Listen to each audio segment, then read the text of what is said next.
Well, Duke played a trick on me last week. He's trying to get me away from my notes, so he decided that he was going to stay home and he wasn't going to let me know until right before the service. So he started to do that this week, and it would have been better if you had, because then I would be less prepared and more spontaneous and more on fire. I'm going to try to do the same thing, okay? But before I do, another announcement about the choir concert. The tickets are on sale after church in the lobby. So see Christine Garvey. She'll be at the table in the lobby. You want to come. You don't want to miss this. You heard Hayden's beautiful voice. We've got all these beautiful voices. You know, they say when you pray, you sing. When you sing, you pray twice. So if you want to get prayed up, you need to come to the concert. You'll love it. A week from tomorrow, 6:30, there will be light hors d'oeuvres. So for those of you who like to have a little refreshment, there will be light hors d'oeuvres, and then the show will be on. So I've been there. I know it's phenomenal, so don't miss it. You'll love it. And tell all your friends, and all of you watching out there in internet land, please join us for the concert. Yes. Monday the 16th, a week from tomorrow, the 16th. Don't forget now. Do I need to call you? Okay. Okay.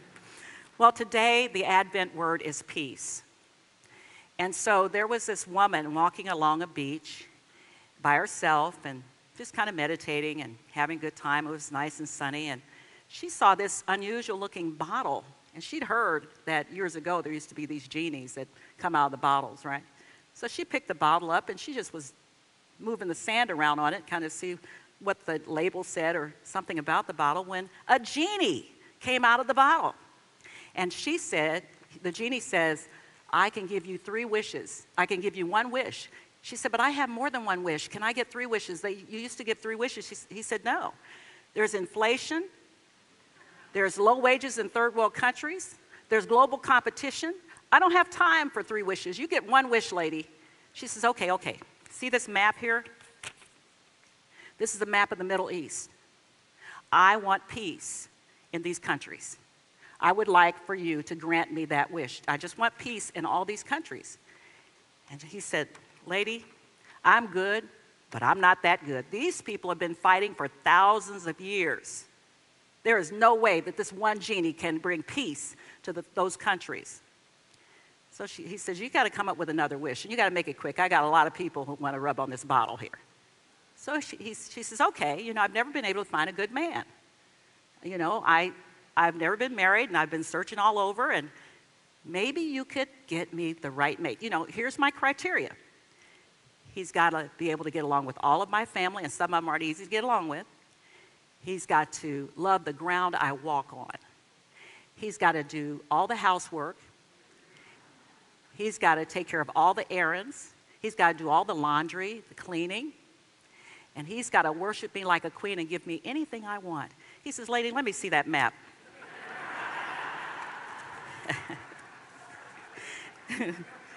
So, the song that we sang as a hymn this morning, I Heard the Bells. When you looked at it, you see this written by one of the most famous poets in America, Henry Wadsworth Longfellow. Well, I'm known for looking up the backstories of music. I love to know how someone came up with that poem and what inspired them to write that and how they came up with such beautiful music. Well, I found out that on July, I believe it was July 9th, 1861, Henry Wadsworth Longfellow's wife was sealing some of their children's locks in a bag with sealing wax. Now, they don't know if the heated wax caught her dress on fire or if she dropped a match, but she caught on fire. He had been asleep in the next room and he heard her screams, and he came and he picked up a rug and he tried to put the fire out. And she was burned really badly, and he burned his face and his hands really badly. She didn't make it through the night. And so he was so distraught over this, and then the impending Civil War, that when he was asked to write this poem a couple of years later, he thought about that Christmas. And he thought about how dreary that Christmas was for him, losing his wife, his son without his permission going off to war. And he wrote, I heard the bells on Christmas Day, their old familiar carols play, and wild and sweet the words repeat of peace on earth, goodwill to all. I thought how, as the day had come, the belfries of all Christendom had rolled along the unbroken song of peace on earth, goodwill to all. And in despair, I bowed my head. There is no peace on earth, I said. For hate is strong and mocks the song of peace on earth, goodwill to all. Then pealed the bells more loud and deep. God is not dead, nor doth God sleep. The wrong shall fail, the right prevail, with peace on earth, goodwill to all. Till ringing, singing on its way, the world revealed from night to day, a voice, a chime, a chant sublime of peace on earth, goodwill to all. That really gave me, I've always read, I love Longfellow. I've read many of his poems. Life is good and life is earnest, and the grave is not its goal. Dust thou art, to dust returneth, was not spoken of the soul. Now that really touched me deeply, because Christmas for years was very sad for me. It was December 2nd, 1974, when a 2-year-old drowned in the bathtub. That 2-year-old was my son. And I could not see myself ever enjoying another Christmas. I didn't have peace in my heart at that time. And it would be years before I read the scripture that brought me out of those doldrums from the book of Joel, the 2nd chapter and the 25th verse. I will restore to you the years that the locusts have eaten. And I hung on those words for years and sat in the sanctuary of many Unity congregations and hoped that someone would say something that could pull me into the Christmas spirit. Because every Christmas was a reminder of that event. Every anniversary was a reminder of that event, because we were married 5 days before that, on November 26, 1974, 45 years ago. So what a way to start a new marriage.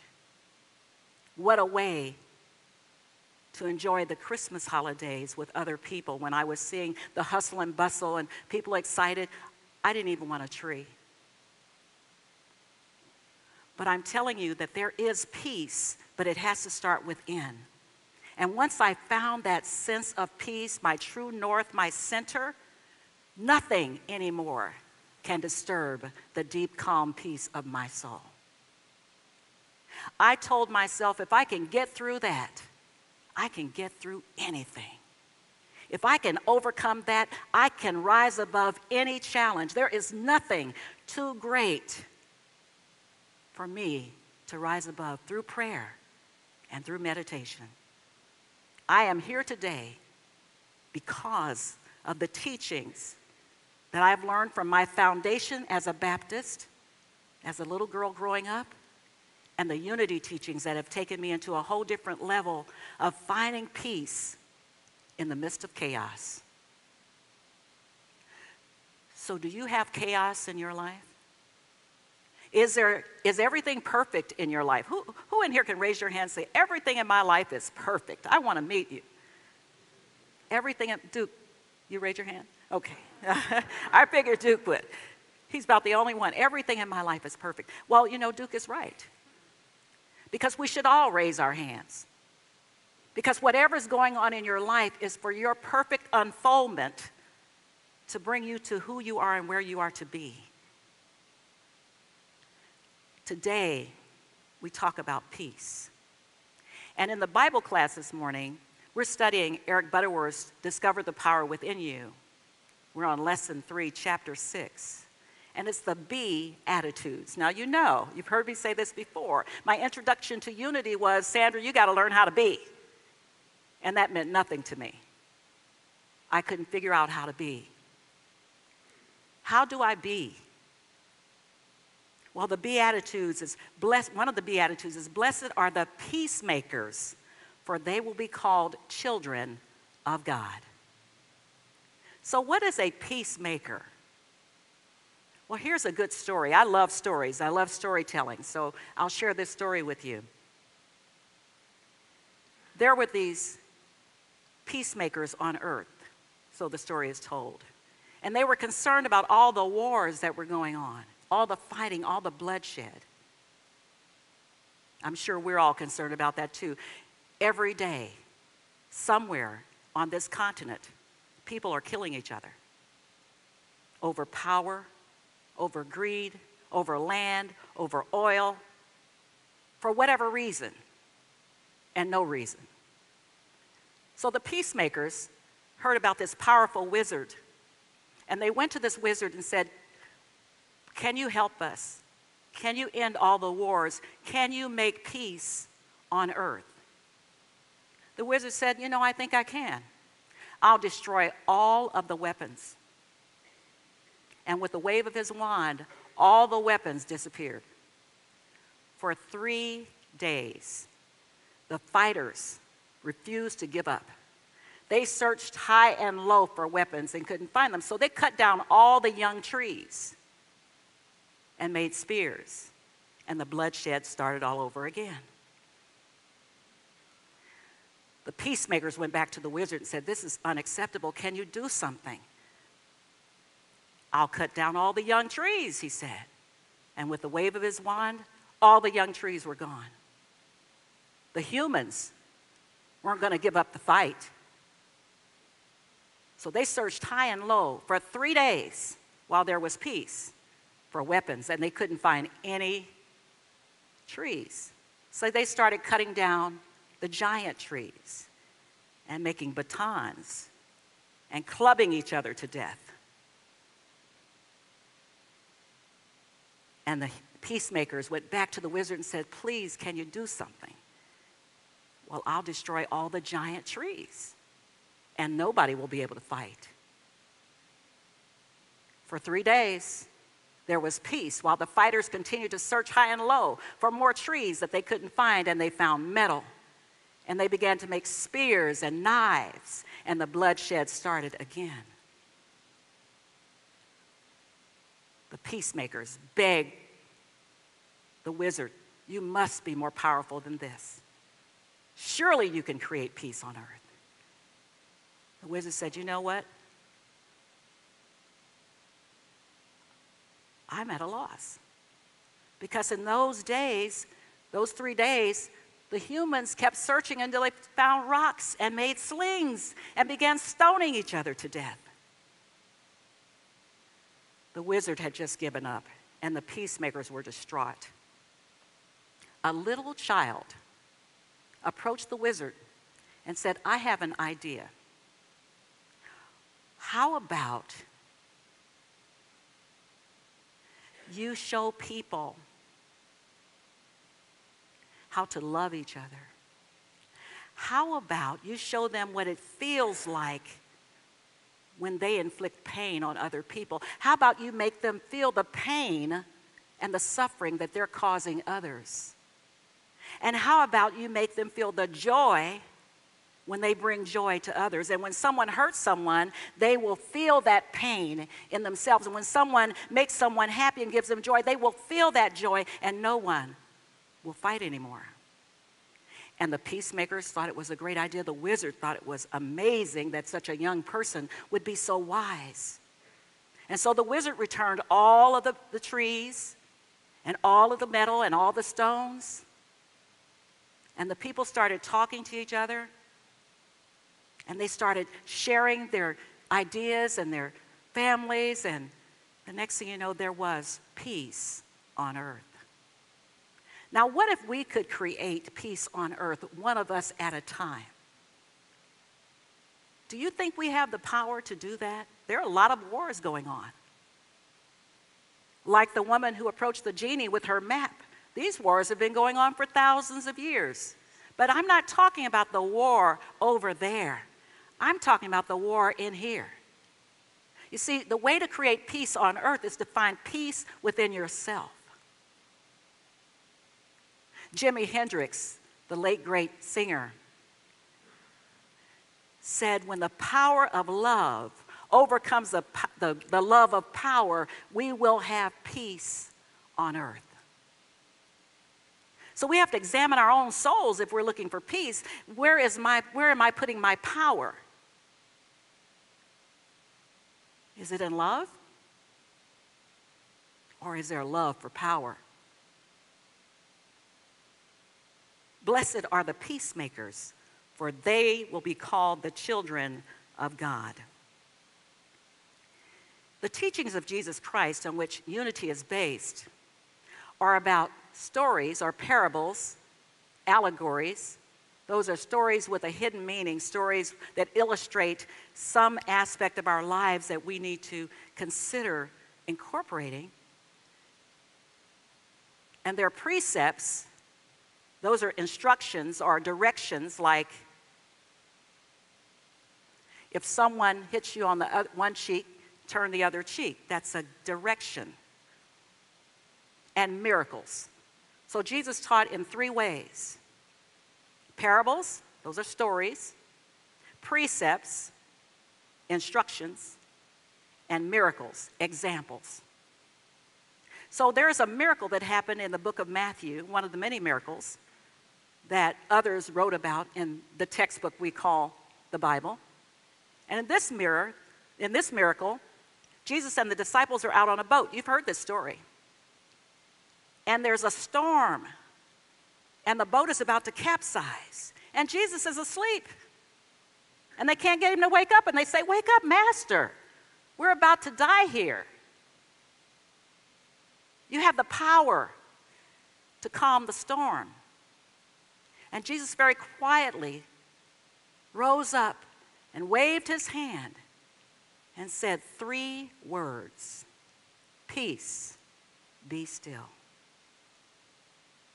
Those three words I carried in my heart for years until I found that inner peace. Whenever I would get anxious, whenever I had an anxiety attack about something bad happening to one of my children after the death of my son, I would say, "Peace, be still. Peace, be still." And it just seemed like all of a sudden everything in my heart and in my mind would just calm down. Take those words with you today, because there will be things that come up. There will be challenges. As Jesus said, in your life you will have trouble. You may have trials. You may have tribulation, but be of courage. I have overcome the world. And what he said was, "These things I do, you may do also, and even greater works." So he said, you are an overcomer. You have the power to wave your hand and create peace within. Peace doesn't start out here where the wars are going on. Peace starts in your own consciousness. And peace, as they say, is its own reward. So how do you find peace? Is there something in your life right now that's troubling? Where do you go to find that peace? We have a practice here in Unity, started by the Fillmores, our founders, over 100 years ago. And it works. And we practice it after the lesson. And we have a short time of silence, of meditation. Where does your peace come from? In the quiet of your being. That's where you find peace. I was watching Dr. Phil the other day, and there was a woman on who was talking about she just didn't have inner peace. Her life was in chaos, and of course Dr. Phil was trying to fix it. And he says the best way to find inner peace is to finish those things that you've started but never finished. So I'll let you all on in a little secret how I have peace. Taking Dr. Phil's advice, this morning before I left the house, I finished off a bottle of Merlot,